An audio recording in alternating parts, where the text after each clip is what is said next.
Waduk Gondang di Lamongan menjadi salah satu destinasi favorit para wisatawan saat berkunjung ke Kabupaten Lamongan yang dikenal dengan sebutan Kota Soto.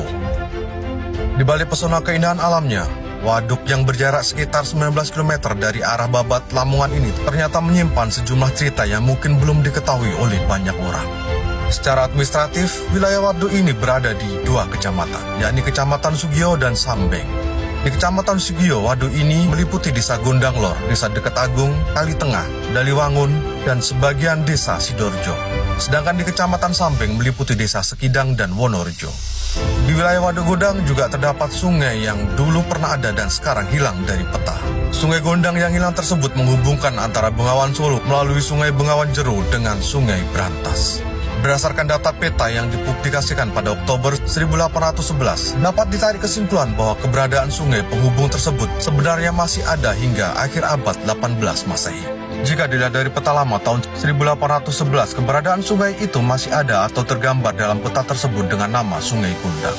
Hal senada juga dikatakan oleh pemerhati budaya Lamongan, bahwa jika sungai yang hilang tersebut adalah Sungai Gondang yang dulunya menjadi penghubung antara Bengawan Solo dengan Sungai Brantas melalui Bengawan Jero. Lokasi sekitar Waduk Gondang merupakan sebuah lembah dari perbukitan kapur. Di tempat inilah mengalir Sungai Gondang yang ramai dilalui oleh perahu-perahu pengangkut barang dagangan dari pedalaman ke muara pantai utara di sekitar Leran dan Gresik.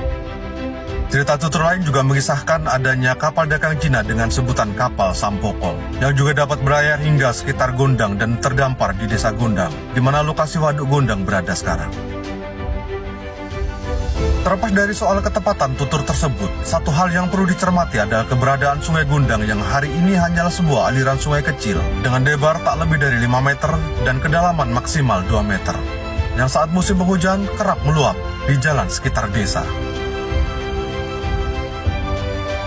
Menariknya lagi, di sekitar Waduk Gondang ini juga terdapat makam yang sering didatangi oleh peziarah, yang dikabarkan merupakan makam dari Dewi Sekardadu, yaitu ibu kandung dari Sunan Giri, salah satu wali songo yang menyiarkan Islam di tanah Jawa. Lokasi makam itu di Desa Gondang, Kecamatan Sugio, yang ditandai dengan adanya bangunan seluas 64 persegi, berlantai keramik putih, dan berada di tengah-tengah tanah yang dikelilingi pagar bata. Konon Borondo Gondang yang juga dipercaya sebagai Dewi Sekardadu ini melakukan kontak dagang dan penyebaran agama bersama jaringannya, dari sekitar Giri hingga ke pelosok pedalaman Lamongan.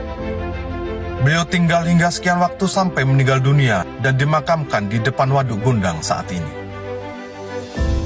Masih di sekitar Waduk Gondang, di tempat ini juga terdapat sebuah batu prasasti yang diduga kuat berasal dari masa akhir pemerintah Airlangga atau masa Jenggala yang dikenal dengan nama Prasasti Gondang. Tepatnya berada di Desa Gondang Lor, Kecamatan Sugio. Prasasti ini memiliki bentuk kurawal pada bagian atasnya, dan saat ini kondisi aksara pada prasasti ini hampir sudah tak tersisa dan tak terbaca. Sekitar tahun 1997, arkeolog dari Universitas Indonesia saat penelitian masih sempat melihat jejak guratan aksaranya. Dari keterangan beliau dan dari data registrasi tahun 1906 yang dilakukan oleh pemerintah Belanda menyatakan bahwa prasasti ini memiliki aksara Jawa kuno. Meski kondisi aksara tak terbaca karena aus, dari paleografinya ada banyak kemiripan dengan prasasti-prasasti masa Airlangga lainnya yang ada di Lamongan. Sehingga dugaan mengarah bahwa prasasti ini memiliki kaitan dengan pemerintah masa Airlangga ataupun masa anaknya yang bernama Mapanji Garasaka.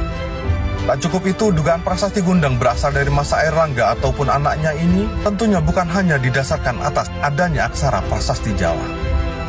Dari penelusuran yang dilakukan oleh pecinta budaya Lamongan, ternyata juga banyak ditemukan pecahan koin kuno, porselen Cina kuno, dan juga gerabah lokal di sekitar lokasi Waduk Gondang. Dari fragmen keramik asing tersebut, terdapat fragmen keramik masa sekitar abad 11 sampai 13 yang banyak ditemukan cukup dominan. Dari temuan-temuan yang disebutkan di atas menunjukkan jika desa dan Sungai Gondang yang hilang ini dulunya adalah sebuah pusat perdagangan di masa lalu. Dan berdasarkan data yang dihimpun sebelumnya, Sungai Gondang ini juga ramai dilalui oleh perahu-perahu yang mengangkut barang dagangan dari pedalaman ke muara pantai utara di sekitar Leran dan Gresik. Dengan kondisi ini menjadi wajar jika pada masa abad 10 hingga sekitar abad 15, Desa Gondang dan Sungai Gondang yang hilang menjadi pusat perdagangan masa kuno di wilayah pedalaman Kota Lamongan.